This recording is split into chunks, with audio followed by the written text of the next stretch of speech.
Reese, I hate to see you go, but I am so glad you were at least able to check Miss Corvea in a nice, nasty way. He let her know that he saw her.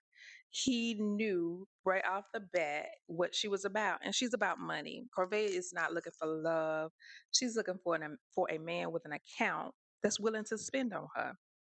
Her first question to this man was, "Tell me about your business when you started your business." And of course, he told her. And her response was, you know, I was asked what I was looking for in a man, and I always said I wanted a man that had a business and had sold the business before. Corvea, please. And that was Fabrice's response. He was like, Corvea, please, because she tried to spin it to say, oh, it's not about money. And he stopped her. He was like, he didn't say it, but his response was like, of course it's about money. But I understand. I get you. If I look like you, I will be about money too. He didn't say those words, but he said those words in so many words. He said those words, and she did not like that. Her whole energy changed when he cut her off to let her know that he knew what she was about. She was so thrown off that when he asked her what was her hobbies, what did she like to do, the girl said she liked to motivate and influence people on social media. Those are her hobby. That's her hobby. That's what she likes to do. Yet she has all of these standards for the other guys when she has really nothing to offer. That was her moment. The whole point of these dates were to get vulnerable, be more open with the men. And her response and her ability to be open was, I like to motivate and influence people on social media. Fabrice was like, you are so young. She was so pissed. And then he picked up the phone and started looking at his phone while they were talking. Fabrice was not into that date. I don't even know why she went on a date with him. I kind of think that she thought that he was an older guy, he would be an easy pull for her, but he just was not interested. He even told her he had a Puerto Rican before. Pretty much, I've had a you before, and I already know what you on. I already know what type of time you on. And Corvea did not like that at all. At all. So Andre is really growing on me. Y'all know in the beginning I thought he was mad corny. I thought his hair was weird, but I have changed my opinion of Andre. His date with Cynthia was it was real. You know, Cynthia is still being her authentic self. She is still number one in my book because she is so authentic. She was so vulnerable. She was just so real. I mean, the stuff that she says is so relatable, is so true, is so applicable to a lot of Black women. I love Cynthia. We know that. I love Cynthia. So, but Andre's response was everything to me because you can tell that he was actually paying attention to what she was saying. He responded in kind. He, you know, he was touched by her openness. And I really believe him when he says that he will be patient and willing to teach her how to be softer, I guess, how to be more vulnerable and more easygoing in a relationship because she admits that she has walls and that she's working on bringing those walls down. But she also let him know, you know, I've been through some things and and my radar for the BS is strong, but I don't think that scared him away. I like the fact that when she started crying, he immediately got up to get her a tissue. I think Andre is a good guy. I hope my opinion does not change. I love Cynthia. Um, so right now, Cynthia and Andre are my top two faves. Cynthia because she's so real. Andre, surprisingly, is there's some depth to him. I mean, I think he really connected with Cynthia in that moment, and he wasn't just there listening or just pretending to listen. I think he was there and present in that moment. So I like Andre. Andre is good with me. He's number one for me amongst all the guys as of right now. So Jeffrey chooses a horse riding date, knowing dang or well she ain't rode no horse since she was a little girl. She showed up with 5 pounds of makeup on in the Miami heat in the summertime to a horse stable. Where they do that at? Demario was able to handle his horse better than Miss Jeffrey, considering she's a country girl. Let her tell it. But like Demario said, she was wrestling with the horse. You see her bucking and yanking on the horse, and you see Demario just riding, just galloping, got a little trot going on. He looked a little stiff, a little scared. I don't blame him, especially if he's not familiar with horses. But he did way better than Jeffrey. So they have a conversation about kids, the fact that he does not have any. She's a single mother. I think Jeffrey is asking all the right questions. I really do think she is moving with her kids in mind. I got to give her that. Although I'm not a fan of Jeffrey, I do believe she's moving with her kids in mind. So she's asking Demario about, how does he feel about that? Dealing with a woman with kids. He doesn't have any, and his answers were good. I got to give him that as well. I don't know if they are authentic, or I kind of doubt his. I doubt his intent. I don't think he's really looking for love. I think he's looking for a good time, maybe a good time that may last a little bit, but I don't see, he doesn't look like the settling down type, basically, that's what I'm saying. But yeah, his response was, the fact that you are a single mother, that is indicative that you have these great characteristics. You can manage money, you can manage time, of course, all those things that are necessary or required to be a single mother. So his answers were good. He said he's open to it, he's down with it. I hope he's serious because Jeffrey is serious. Jeffrey is serious, and Jeffrey needs a backup plan because I think Cynthia then snagged Andre. So Lyndon and Jonique had a cute date. I like them together. They are cute. Jonique proved to me this episode that there is some depth to her. She's not just, loud and look at me, look at me. She's actually thoughtful. She let it be known she was not intimidated by um Lyndon's career, that she's actually open to partying. There has to be a balance, though. She did say that. But then Lyndon also explained that just because he works in the nightlife, it doesn't mean that his it's all about party, party, party. He's a bar manager, so he's in the office most of the time handling the business side of the bar. He's not out there smoozing with the with the customers. He's not a bartender, he's actually a bar manager. So that's a little bit different than like a party promoter and whatnot. But yeah, I like their date. It was a cute date. She even said that something that she does not normally reveal is that she compares her men, and she needs to stop doing that. That's a bad trait to have. I think I've definitely been there. You definitely, and it is a recipe for disaster. Comparing two men, comparing, two different relationships. You should not do that, child. You setting yourself up for failure. So yeah, it was cool that she divulged that and also recognized that it is an unhealthy habit. So yeah, I like their date. They're cute together. Lyndon, I hope he lasts. I hope he finds love. But like I say, the women think he's just a party boy. Say it for Tony. I will say it for Tony. It's a red flag that Morgan is 38 and has never been in love.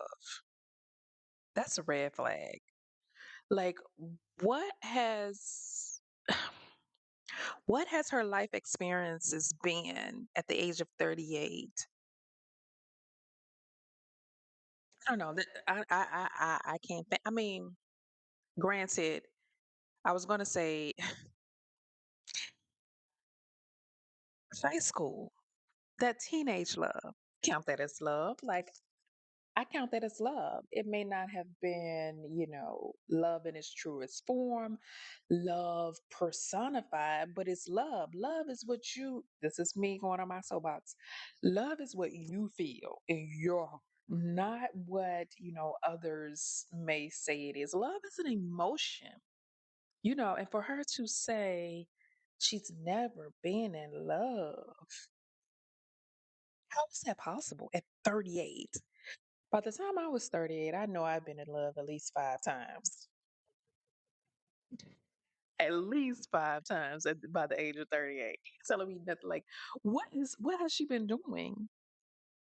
Is she inexperienced in relationships?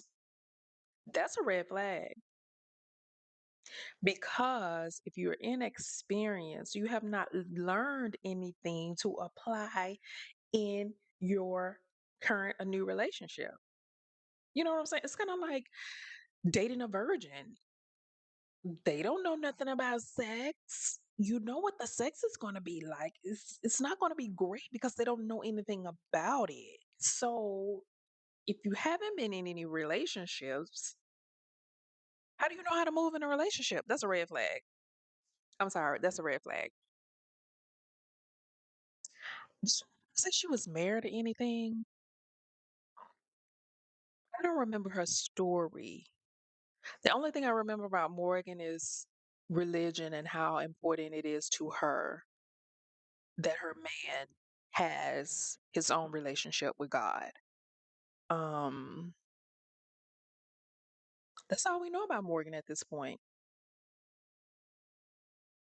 It's a red flag. I'm sorry. I'm sorry. We'll see. No, I don't know how much relationship experience Morgan got, but Morgan peeped the fact that Smooth Tony from up top just be talking. He be saying a whole lot of nothing, and he throws in God. And I don't think she's buying it. I think she probably was the first one or two times, but I don't think she's buying it anymore. I'm glad because I was concerned for her setting her eyes on Tony. Now I just hope Pope Marcia sees the light and step away from Tony because last episode she was all into Tony. So it was surprising to see her on the date with Lyndon. I think she probably wanted a one-on-one with Tony again.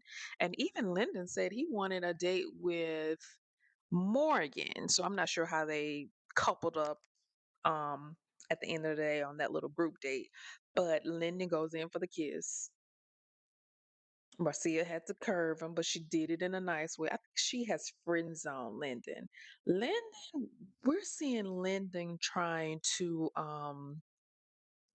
work against this perception that the ladies have that he's a party boy, he's not ready for a relationship. So I don't know if he is, he seems to be, but the ladies do not think so. And Lyndon is swimming upstream trying to fight this perception of him.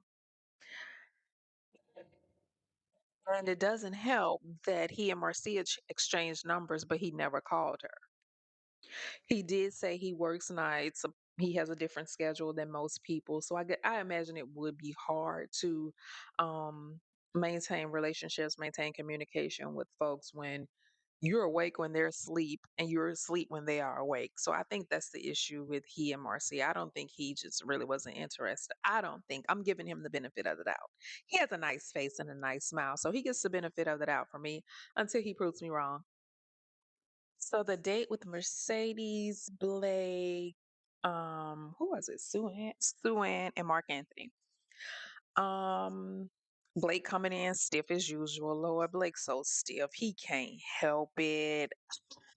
Blake just need to find a woman that is as stiff as he is. Um, Mark Anthony, he came in, he was like, "What the heck?" But okay, I'll do it. He was open to it. He was loose. He was loose with it. It's crazy because even when Blake was jumping, he looked so stiff, Lord. He looked so stiff and out of place. The man is just wound too tight. Some people, and like he said at the end, with his conversation, I'm not for everybody, and everybody ain't for everybody. So Blake, I don't know if his woman is on this show. Maybe it's Sue Ann. I don't know, but let Jeffrey tell it. He's stalking her, and she feel away. She feels afraid of him because he's so controlling. I'm gonna get into that later. Jeffrey, I don't like Jeffrey. I really think all that little soft stuff is so fake. But anyway, back to this date with the four of them. Mark Anthony and Mercedes are they're connecting. Mark Anthony was letting it be known, I'm interested in you. He's touching, he's rubbing, he's hugging. I think they'll make a cool, cute couple, but we'll see how it turns out with them. Suan and Blake has some one-on-one time. Blake is just awkward. He's so awkward. But Suan is into him. Suan, it seems like Suan is willing to give Blake a shot if he don't screw it up. I think she accepts the fact that he's a little, uptight, and she's good with that because she seems to be more outgoing. So maybe they'll balance each other out. um, that's the only person Blake can or will connect with on this show. Other than her, I think he might be out the door next week or the week after, since the next week is going to be the women's elimination. But I don't know. I feel bad for Blake. I think he's just awkward, but not awkward in a way that Z was. His awkwardness is just his stringent personality as opposed to just being weird, saying weird stuff at the most inappropriate time, like Z was. So I guess we'll see. All right. So the episode wraps up with Jeffrey claiming that Blake is checked out of the competition because he wants her. He only has eyes for her. He is her. She is his dream girl. I think Jeffrey is lying. When she first said it, I was like, that don't sound like Blake. But I don't know. So when Sue Ann asked him about it in their sit down conversation, he said it is not the case. I feel bad for Blake because now he's going to be even more um, guarded in this process. I think he's going to be going home on the next time the men have to go home, because if I were him, I would be the same way. I think I would shut down. Um, if I was exposed to someone just flat out lying on me. Fabrice is so toxic, so problematic. He comes in commenting on this woman's breast, Marcia, and even implies that she wore the shirt, the blouse, for the attention. He also implies that if anyone is offended by all of this sex talk, they are immature. And Marcia handled the conversation well. She was just like, okay, well, can I have a hug? See ya. Ain't nobody trying to hear all that. The man got a problem. It's a problem when your whole conversation is about sex. But I must applaud him on how he handled Covea, though. I must applaud him on that. That wraps up this episode, y'all. It was a good episode. It was juicy, but episode 4 seems like it's going to be even more juicier because Jeffrey is going to be called out on this lie that she spread about Blake. The audacity in that setting, saying it in front of all those folks, and it's not the truth. Well, I guess we're jumping the gun. We'll see next episode if it's not the truth. I'm calling it. I believe there is some truth, but I believe she put 10 on 2 and exaggerated what he said. I think he is interested in her, but this whole controlling thing and she's uncomfortable, that seems a bit much. That's extreme. She pulled a Karen. She pulled a real Karen on this episode. But I will see you on the next video to discuss episode 4. I will talk to you later. Bye.